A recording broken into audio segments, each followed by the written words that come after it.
મહીસાગરના મલિકપુરમાં સુશીલાબેન પટેલ નામની મહિલાએ જમીન વેચીને પરિવારના જ 18 ખાતેદારોને ચૂનો લગાવ્યાની ફરિયાદ નોંધાઈ છે।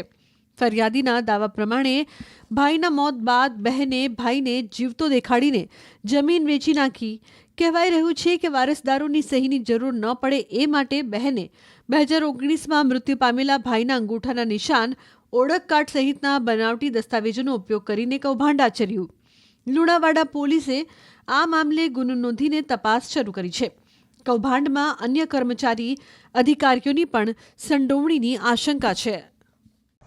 અમારી ખેતીની જમીન હતી। સર્વે નંબર 5-1 અને 5-2 એમ કરીને 2 સર્વે નંબર આવેલા છે।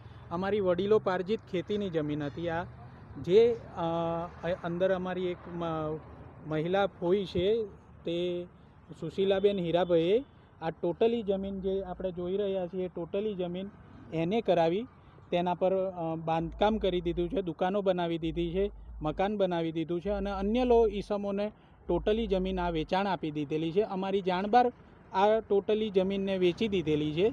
તે અમને જાણ આવતા અમે મહીસાગર શ્રી કલેક્ટરમાં અમે રજૂઆત કરી હતી કલેક્ટર સાહેબને, જેથી અમને ત્યાંથી એવો હુકમ મળેલો છે કે આપને જો આ જમીન પર છેતરપિંડી થઈ હોય આપની જોડે તો આપ ફરિયાદ નોંધાવી શકો છો। તેથી અમે લુણાવાડા પોલીસ ટાઉન પોલીસ સ્ટેશને ફરિયાદ નોંધાવેલી છે।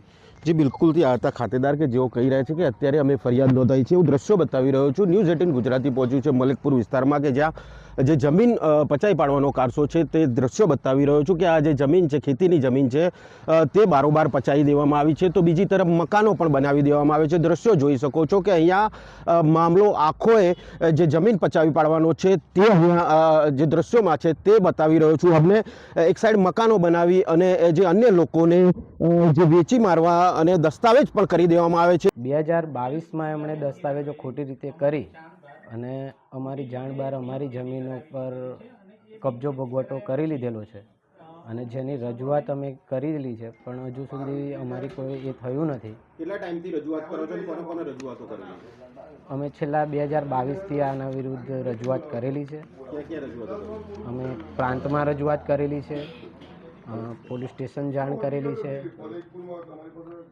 કલેક્ટર ઓફિસમાં પણ જાણ કરેલી છે। અને શું માંગ કરો છો? ખોટી રીતના એમણે દસ્તાવેજો ઊભા કરી ખોટા નકશાઓ બનાવીને અમારી 8-1 અને 8-2ની જમીનો પચાવી પાડેલી છે, જે અમારી સર્વે નંબરની જમીનો હોવા છતાં પણ અત્યારે આ લોકો અમને ત્યાં જઈએ તો અમારી જોડે ઝઘડા કરે છે। માથાભારે? હા, માથાભારે ઇસમો છે। લક્ષ્મણભાઈ અને તેમના 2 પુત્રો દ્વારા અમને હેરાનગતિ વધારે કરવામાં આવે છે।